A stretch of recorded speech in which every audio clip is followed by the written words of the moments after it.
வணக்கம் banking info Tamil YouTube channel. So overview of Indian economy பார்க்க போகிறோம். So first evolution of Indian economy. So evolution of Indian எக்கனாமியை பொறுத்தளவுக்கு according to Angus Maddison database வந்து India and China கிட்டத்தட்ட 50.5% of global ஜிடிபிக்கு contribution கொடுத்துருக்கு. எப்போனா 1000 ஏடியில் 1600 ஏரியில் 52% contribute பண்ணியிருக்கு. அதில் 29% சைனா, 23% இந்தியா. ஸோ ஒரு செஞ்சுரி லேட்டர் சைனாஸ் ஜிடிபி வந்து டிக்ளைன் ஆயிருக்கு. இந்தியாஸ் ஜிடிபி வந்து 24.4% ரைஸ் ஆயிருக்கு. And then British colonialism start ஆச்சு. ஸோ அது வந்து இந்த ஒரு டைனாமிக்ஸை வந்து ஆல்டர் பண்ணிருச்சு. ஸோ 1820 வந்து இந்தியாவோட ஷேர் வந்து கிட்டத்தட்ட 1600 1700 24.4% கான்ட்ரிபியூட் பண்ணிட்டு இருந்துச்சு குளோபல் ஜிடிபிக்கு. பட் 1820 அப்படியே 16.1% குறைஞ்சிருச்சு. 2021 according to IMF India's contribution of global GDP வந்து பாத்தீங்கன்னா 7.3% இருக்கு. In terms of GDP purchase power பேரிட்டியை பொறுத்தளவுக்கு இந்தியாவோட ரேங்க் 3 தான். ஆஃப்டர் யூஎஸ்ஏ சைனா இந்தியா இருக்கு. ஸோ இன்னைக்கு இந்தியா ஒரு ஃபாஸ்டஸ்ட் கோயிங் எக்கனாமி வேர்ல்டுலேயே. அதே மாதிரி வந்து பாத்தீங்கன்னா பிரிட்டிஷோட ரூல்ல இந்தியாவோட எக்கனாமி டோட்டலா வந்து கொலாப்ஸ். ரொம்ப மோசமான ஒரு economy. British East India Company வந்து பாத்தீங்கன்னா இந்தியாவில் இண்டஸ்ட்ரியலைசேஷன் கொண்டு வந்ததே இந்தியாவோட ரிசோர்சஸ், அதாவது வளங்களை சுரண்டுறதுக்கு, எக்ஸ்ப்ளாய்ட் பண்றதுக்கு தான். ஸோ அவங்க கொண்டு வந்த இண்டஸ்ட்ரியலைசேஷனா நேஷனா எந்த ஒரு டெவலப்மெண்ட்டும் நடக்கல. மற்றபடி அவங்க கொண்டு வந்தது கம்ப்ளீட்டா வந்து எக்ஸ்ப்ளாய்ட் பண்றதுக்கான விஷயங்களுக்காக தான் இண்டஸ்ட்ரியலைசேஷன் கொண்டு வந்திருந்தாங்க. ஸோ ஒன்ஸ் இந்தியா வந்து இண்டிபெண்டன்ஸ் ஆனதுக்கு அப்புறம் இந்தியாவோட அட்மினிஸ்ட்ரேஷனை வந்து கரெக்ட் பண்றதுக்கு தான் வந்து டைம் இருந்தது. ஏன்னா ரொம்ப குறுகிய காலத்துல வந்து பாத்தீங்கன்னா சிஸ்டமேட்டிக்கா அந்த ஆர்கனைசேஷனை வந்து உருவாக்கணும்.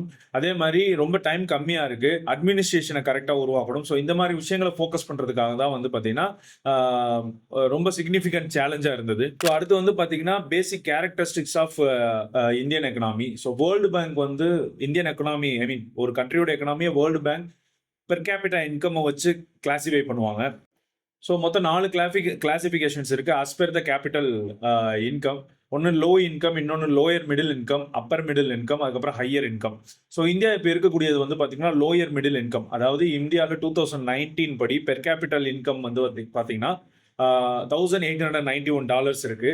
ஸோ என்னதான் வந்து பெர் கேபிட்டா இன்கம் படி இந்தியா லோயர் மிடில் கிளாஸ்ல இருந்தாலும் பர்ச்சேஸ் பவர் பேரிட்டி படி பார்த்தீங்கன்னா India is the 3rd largest in the world. So இந்த பர்ச்சேஸ் பவர் பேரிட்டினா ஒன்றும் கிடையாது. ஒரு இண்டிவிஜுவல் பர்சன் வந்து அவரால் எவ்வளோ பர்ச்சேஸ் பண்ண முடியும், அவரோட பர்ச்சேசிங் கெப்பாசிட்டின்னு நம்ம சொல்லுவோம்ல, அவரால் எவ்வளோ வாங்க முடியும் பொருட்கள் அப்படின்ற ஒரு கெப்பாசிட்டியில் இந்தியா வந்து பார்த்தீங்கன்னா 3rd largest economy. But per capita income படி பார்த்தீங்கன்னா இந்தியா வந்து வெரி லோ தான், லோயர் மிடில் இன்கம். இந்த லோயர் பெர் கேபிட்டா இன்கம் வந்து பார்த்தீங்கன்னா மெயின்லி எதனால வந்ததுன்னா போவர்ட்டியோட லெவலு, அன்எம்ப்ளாய்மெண்ட், இந்த இல்லிட்ரேட் அதிகமாக இருக்கக்கூடிய விஷயங்கள்னால தான் இந்த லோயர் பெர் கேபிட்டா இன்கம் வருது. At the time of independence வந்து பார்த்தீங்கன்னா இந்தியா ஒரு பேக்வர்ட் நேஷன் தான், டெவலப்மெண்ட் பெருசாக கிடையாது நம்மளுடைய சொன்ன மாதிரி.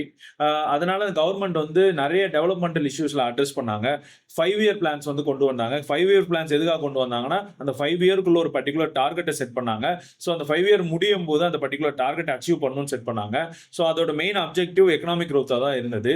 அதே மாதிரி பார்த்தீங்கன்னா இண்டஸ்ட்ரி க்ரோத்தாக இருந்தது. இந்தியாவில் நிறைய இண்டஸ்ட்ரீஸ் இருக்கு, நிறைய செக்டார்ஸ் இருக்கு. அதோட க்ரோத்துக்காக ஒரு 5 இயர் பிளான் கொண்டு வந்தாங்க. வேரியஸ் செக்டார்ஸ்க்கு வேரியஸ் ஃபண்ட்ஸ் அலோகேட் பண்ணி டெவலப்மெண்ட்டுக்காக இந்த 5 இயர் பிளான்ஸ் வந்து கொண்டு வந்தாங்க. ஸோ இந்தியன் எக்கனாமியை வந்து பார்த்தீங்கன்னா அதோட கேரக்டரை வந்து இன்ஃப்ளூயன்ஸ் பண்றதுக்கு நிறைய விதமான ஃபேக்டர்ஸ் இருக்கு. ஒன்று பார்த்தீங்கன்னா பெர் கேபிட்டா இன்கம் வந்து பெர் கேபிட்டா இன்கம் ரொம்ப கம்மி. பாப்புலேஷன் க்ரோத் வந்து ரேபிட் பாப்புலேஷன் க்ரோத், அதிகமான பாப்புலேஷன் க்ரோத். அன்எம்ப்ளாய்மெண்ட் வந்து பார்த்தீங்கன்னா ஹையராக இருக்கு, அன்எம்ப்ளாய்மெண்ட் இருக்கு. அதே மாதிரி படிச்சது ஒரு விஷயம், ஆனா வேலை பார்த்துட்டு இருக்கிறது ஒரு விஷயம். அந்த மாதிரி விஷயங்கள்ல இருக்கு. பிரைமரி செக்டாருக்கு மேலேயே அதிகமான வந்து ஃபோக்கஸ் இருந்த மாதிரி ஒரு காரணம் இருக்கு. அதுக்கப்புறம் பாவர்ட்டி, சர்க்கிள் ஆஃப் பாவர்ட்டி அதிகம். இந்த மாதிரி நிறைய ஃபேக்டர்ஸ் வந்து இந்தியன் எக்கனாமியோட கேரக்டர்ஸை வந்து அஃபெக்ட் பண்ணுது. So mainly our backbone is agriculture. So being and agriculture economy, நம்மளோட பெர் கேபிட்டா எக்கனாமி வந்து வெரி லோ தான். ஸோ அந்த during independence, at the time of independence வந்து பார்த்தீங்கன்னா அக்ரிகல்ச்சர் தான் நம்மளோட மேஜர் எக்கனாமி.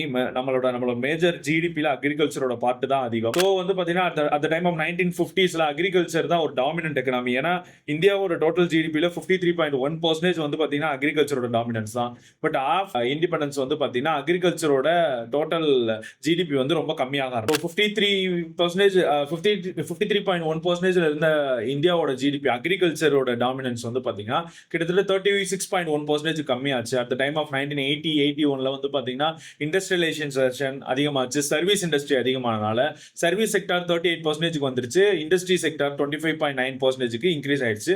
அக்ரிகல்ச்சர் 53%ல இருந்து கிட்டத்தட்ட ஒரு 31%க்கு ஜிடிபி கான்ட்ரிபியூஷன்ல வந்து டிக்ரீஸ் ஆயிடுச்சு.